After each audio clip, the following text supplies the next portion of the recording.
Yaoyorozu, anong sagot mo? Ang desisyon ko. Sandali lang! Ida? Ida, Bakit? Sa dinami-rami ng tao, bakit kayo pa? Pinigilan niyo ako nung naging padalos-dalos ako. Sabay-sabay tayong pinatawad nila. Gusto niyo bang ulitin ang mga pagkakamaling nagawa ko?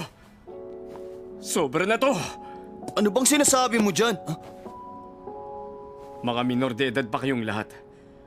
Hindi na nga maayos ang lagay ng UA sa ngayon. Naiintindihan niyo ba kung sino nga ako ng pagkakamali niyo? Intindihin niyo sana! Ida, wag mong sabihin yan. Tingin namin, mali talagang lumabag sa bat...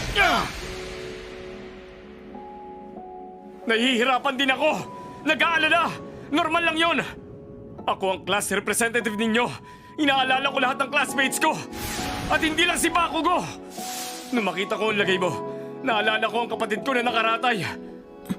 Paano kung magaya ka sa kanya? Hindi na siya gumaling. Nangyari yun dahil sa kapabayaan niya. Wala ba kayong pakialam kung mag-alala ako?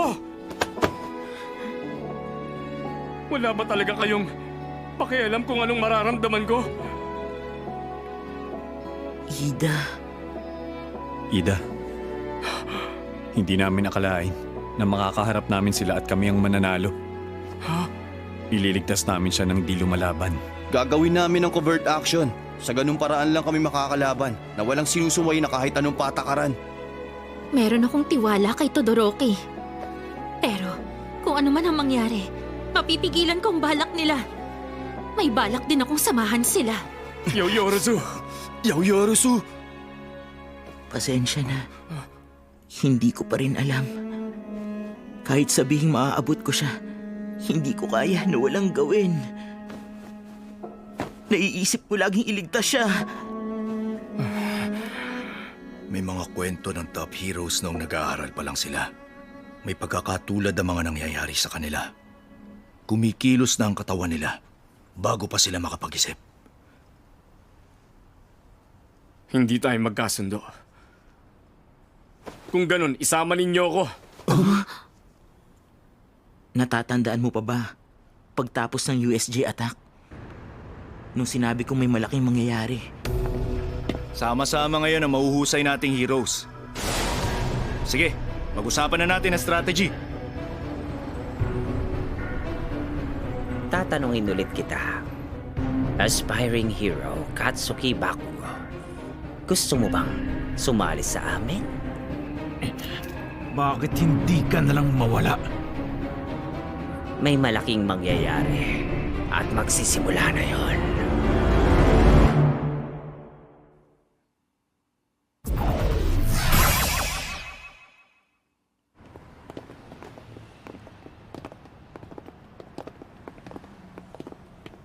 Midoriya. Pasensya na, nasigawan kita kanina. Patawarin mo ako. Sorry. Ida, seryoso ka ba dyan? Hindi ka panipaniwalang dahilan mo sa pagsalita sa grupong ito. Huwag na, okay naman. Huwag kang mag-sorry. Alam nyo, sumali lang ako sa inyo dahil hindi ako kampante sa mga kilos nyo. Pero tandaan nyo, maramdaman ko lang na makikipaglaban kayo. Pababalikin ko na kayo agad. Babantayan ko kayo. Lalong-lalo ka na! Watchman, Ida. Ganon din ang tingin ko. Trabaho ng pros ang pagliligtas kay Bakugo. Kung magiging objective, wala kayong kailangang gawin, di nyo kailangang makialam. Pero, alam kong tumataya kayo sa planong ito. Alam kong nararamdaman nyo. Huwag nyong kalimutan yan. Oo. Alam namin. Magsasagip sila ng hindi lumalaban. Imposibleng mangyari yan.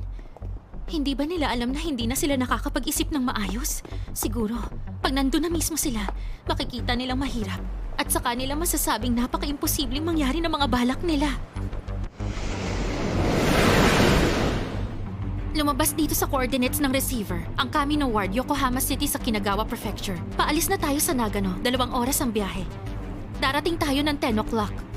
Teka, sinabihan niyo ba yung iba na aalis tayo ngayong gabi? Oo. Sinubukan pa nga nila kaming pigilan. Pagkatapos nun, may sinabi si Uraraka na medyo nakakasakit. Baka isipin ni Bakugo, kahihiyan ito para sa kanya dahil kinailangan pa siyang iligtas ng lahat. Yun ang sabi niya. Kachan! Diyan ka lang. Deku! Para lang sigurado.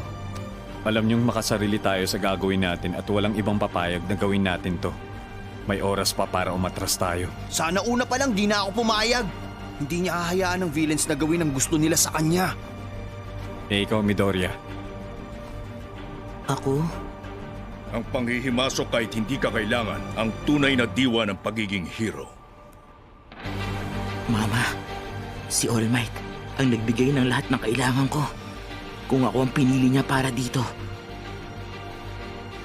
hindi na ako pwedeng umatras. Talaga.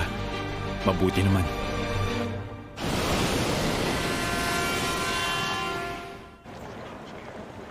Ito na pala ang Kamino Ward. Ang daming tao. Kung ganun dito sa city nagtatago ang mga yun. Nasa na sila, Yaoyorozu! Teka lang muna! Simula sa oras na to, kailangan natin mag-ingat ng husto. Kilala ng villain sa mga itsura natin, di ba? Kaya dapat asahan nyo nang aatake sila anumang sandali. Tama ka. Huwag pahalata. Mas lalo kang mapapansin ng ganyan. Pag ganito, mahihirapan tayong hanapin sila. Eh ano nang gagawin natin? Meron ako naisip. Nakikita niyo ba yon?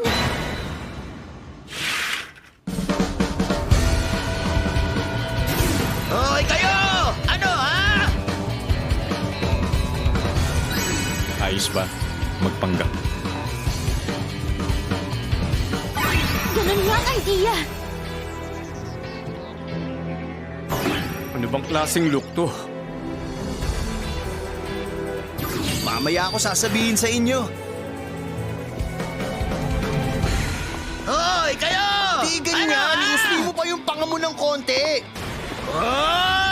Ganyan! Tingnan niyo, may babaeng may malaki ang hinaharap! Perfect! Sigurado akong kapansin-pansin ng mga kabataan sa gabing ito. Yaoyorozu, libre na sana to kung ginamit mo ang creation. Pero lalabag tayo pag ginamit yon. Kung lahat gagamitan ko ng quirk, maaapektuhan ng ekonomiya. Tama! Bilang mamamayan ng bansa, gagastos ako para tulungan ang ekonomiya. Ganun ba? Gusto lang pumasok na mayamang babaeng to sa donkey. Tara na, dito ang daan papunta dun sa... Uy, ang UA! Ha? Ano? At ngayon, panuorin natin ang clip mula sa UA High School para sa kanilang press conference. Si Mr. Aizawa. Pati ang principal. Sa nangyaring insidente na dumating sa 27 taon ng Hero Force dahil sa aming kawalang kahandaan. Patawad kong nangamba kayong lahat dahil sa aming naging kakulangan sa tamang pag-iingat bilang paaralang nagtuturo sa mga hero. Humihingi kami ng tawad sa nangyari.